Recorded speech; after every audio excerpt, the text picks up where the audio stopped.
யூஸ்வலாக வந்து போஸ்டிங்லாம் வேணாம், வேறு அது டிஃப்ரென்ஸாக எடுக்கலாம் போது சரி வாங்க ஃபர்ஸ்ட் வெட்டலாம்னு சொல்லி அப்படியே கேஷுவலாக டெவலப் ஆகிட்டே வரும்போது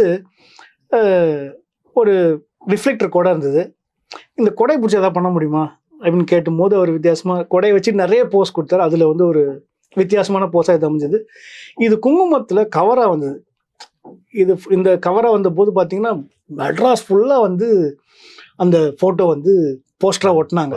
ஏன்னா குங்குமம் அப்போ ஒரு பெரிய வளர்ந்து வர அப்போ சின்ன ஒரு இதுக்கப்புறம் ரீவேம் பண்ணாங்க வளர்ந்து.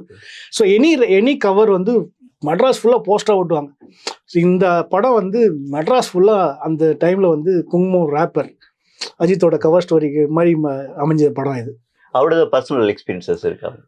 ஃபர்ஸ்ட்லிங்கன்னா அவர் வந்து ரேசிங் டைம்லேருந்து எங்கள் பெரியம்மா பையனும் அவரும் ஒன்றா ரேசிங் ஓட்டி நிறைய விஷயம் நிறைய நாள் வந்து எங்கள் பெரியம்மா வீட்டிலே இருப்பார். நைட்டெல்லாம் வந்து பழைய ரேஸ் ட்ராக்கோட வீடியோஸ்லாம் பார்ப்பாங்க அவரும் அண்ணனும். அங்கே என்ன இருக்கோ அதான் சாப்பிடுவார். ரொம்ப எளிமையாக இருந்தது. அவரோட ஒரு எக்ஸ்ப்ளோரர் இருந்தது, அதெல்லாம் நான் ஓட்டியிருக்கேன். அதுக்கு சாவிலாம் கிடையாது, அது தள்ளினாலே ஸ்டார்ட் ஆகிடும்.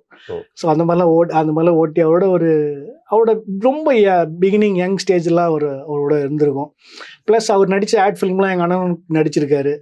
ஸோ அவர் வளர்ந்து ஒரு இளமையில் அவரோட சில ரொம்ப ஃப்ரெண்ட்ஷிப்பான டேஸில் வந்து அண்ணன் நான் எல்லாம் ஒன்றா பேசியிருக்கோம், பழகிருக்கோம் அந்த மாதிரி.